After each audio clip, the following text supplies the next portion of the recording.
Jangan lupa subscribe di YouTube channel Metro TV News dan juga nyalakan notifikasinya.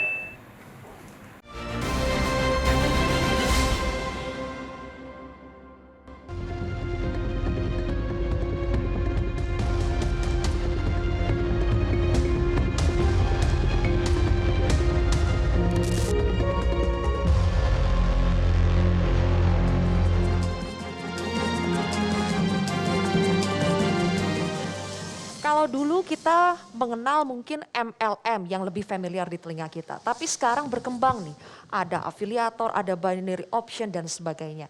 Sebetulnya apa sih afiliator, binary option? Kan tidak semua afiliator itu kita bernasib sama ya, seperti Indra Kents dan juga Doni Salmanan. Apa yang salah dari dua orang ini sebagai afiliator dan kenapa binary option itu masih salah di Indonesia, masih belum legal? Oke, jadi sebenarnya afiliator itu adalah marketing lah ya, bisa dibilang kalau di MLM itu leadernya ya, ataupun reseller itu kan afiliator.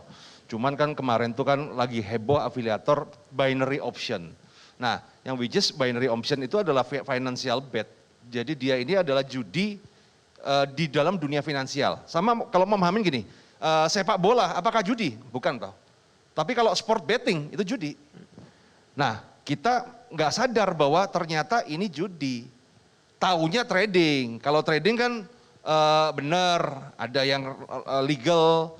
Nah, tapi kan judi. Nah, problemnya adalah ini kan seperti kayak orang jualan narkoba di apotek. Nah, judi itu kan bikin kecanduan. Ya, kalau kalah penasaran, kalau menang ketagihan. Nah, dan ini kan akhirnya kan masuk terus. Nah, kemudian ditunjang dari afiliator ini yang bertugas untuk melakukan flexing sebagai success story. Jadi kan sebagai heroes, ada heroesnya. Nah, di Indonesia ini kan kita ini kan kehilangan heroes-heroes yang beneran. Kenapa? Karena pengusaha-pengusaha yang beneran ya mau show up takut pajak. Akhirnya yang ada kan heroes-heroes abal-abal gitu kan.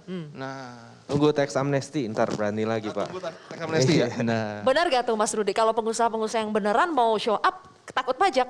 Ada banyak, bisa takut pajak. Kalau takut pajak kan artinya dia punya pajak salah tuh, ya kan. Jadi pengusahanya nggak benar-benar amat mungkin. Yang kedua, mungkin dia secara nature bisnisnya memang tidak memerlukan show off. Contohnya Lo Keng Hong, Pak Lo Keng Hong sebagai pemain bursa yang udah benar-benar malang melintang, kita tahu memang hidupnya sederhana dan gak suka show off seperti itu kan. Jadi tergantung nature bisnisnya. Kalau artis ya mau gak mau eksis terus gitu kan. Kalau ya seperti tadi jualan berlian, jualan barang mewah ya mau gak mau show off mereka punya produk. Jadi tergantung nature bisnisnya. Karena saya belajar hukum yang sama untuk masyarakat yang berbeda itu sama tidak adilnya seperti hukum yang berbeda untuk masyarakat yang sama. Artinya tuh segala sesuatu itu harus ada variabelnya dan ada meterannya, nggak bisa disamakan pukul rata gitu. Oke, saya pernah mendengar Bang Roni juga mengatakan beda kalau anak-anak muda sekarang cenderung mau trading, mau melakukan suatu investasi Bitcoin, kripto dan sebagainya. Bang Roni mengatakan tidak mau berinvestasi atau bisnis di sesuatu yang tidak terlihat fisiknya. Kenapa Bang Roni?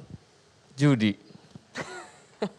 Ya karena dari dulu gue 15 tahun lalu diajakin ya, selalu diiming-iming dapat penghasilan sebulan sekian persen. Kita bilang bisnis kok nggak ada fisiknya, kok menghasilkan duit lumayan gitu. Sedangkan bisnis yang fisiknya nyata itu berdarah-darah untuk mendapatkan hasil profit bulanan. Itu nggak mungkin banget, makanya gue nggak pernah mau dan terbuktilah dalam proses sekarang ada hal yang luar biasa merugikan masyarakat luas. Dan ini menjadi buruk citra anak muda yang ke depan orang merasa mencari uang dengan mudahnya, mempertaruhkan uang kecil untuk mendapatkan uang banyak, tidak perlu kerja, hanya duduk ngeliat dengan kondisi gue pasti menang. Itu yang gue bilang, itu judi. Oke, apakah betul Pak Polta kalau misalnya tidak ada fisiknya ini judi, ini bahaya? Kembali lagi, sebenarnya gini, kalau saya dari pasar modal ya, kan kita tahu ada saham, ada obligasi. Saya selalu menekankan di balik setiap lembar saham itu ada perusahaan. Di balik setiap lembar obligasi itu ada perusahaan. Ya ada fisiknya berarti ya. Betul. Jadi Oke. jadi kembali lagi, harga itu nggak penting. Perusahaannya ada apa enggak? Produknya apa? Pasarnya berkembang apa enggak? Customernya loyal atau enggak? Yang lainnya. Jadi jangan perhatikan harganya, tapi perhatikan perusahaannya. Makanya kenapa perlu bisa baca laporan keuangan, tahu mengenai bisnis dan lain. Cuma memang tadi saya bisa sadarin juga ya, kita maksudnya dari generasi-generasi seperti sekarang ini, Ya. itu kan banyak sebenarnya kekayaan, itu ada generasional. Jadi generasi mertua saya atau ayah saya itu bisa jadi makmur karena dulu harga tanah murah kemudian naik tinggi.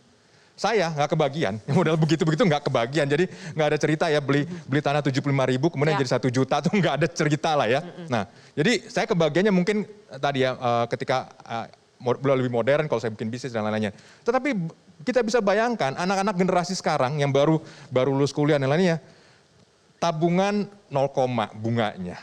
Kemudian deposito juga kecil sekali. Sementara di sisi lain, tadi mereka terekspos dengan peer pressure yang sangat kuat, di-amplify oleh sosial media, padahal itu fata morgana.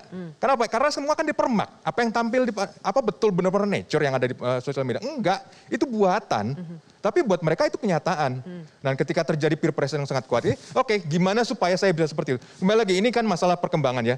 Mungkin kalau udah ngerasain betapa susahnya punya bisnis, betapa susahnya misalnya kalau harus sampai mencat orang, saya pernah bertemu dengan beberapa teman, mereka selalu bilang begini, Anda belum benar-benar jadi seorang pebisnis kalau Anda belum pernah hati Anda itu remuk gara-gara harus mencat orang. Itu berat gitu, berat sekali. Tapi memang bisnis adalah seperti itu, ambil keputusan sulit gitu. Nah, tapi kembali lagi kan, anak-anak yang generasi modern sekarang kan belum terekspos seperti itu. Mungkin suatu saat beberapa di antara mereka akan merasakan itu, dan mereka akan menjadi survivor yang nantinya akan bertemu. Tapi boleh jadi kebanyakan mungkin nggak akan mencapai itu, yang kembali lagi ini harus kemana nih?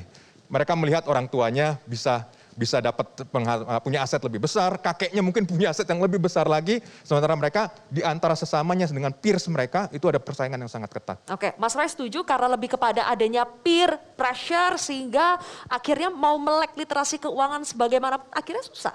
Itu terjadi karena tidak ada pattern ya, nggak ada yang dicontoh. Sekarang ini kita kurang contoh. Problemnya ada yang dicontoh yang nggak benar. Apalagi yang nggak benar ini ditunjang oleh algoritma. Karena kalau kita lihat ya, banyak pengusaha yang benar, yang memberikan edukasi. Tapi kalau konten edukasi kita lihat di TikTok, di YouTube, di mana reach-nya jatuh. Tapi kalau yang nggak benar, reach-nya benar.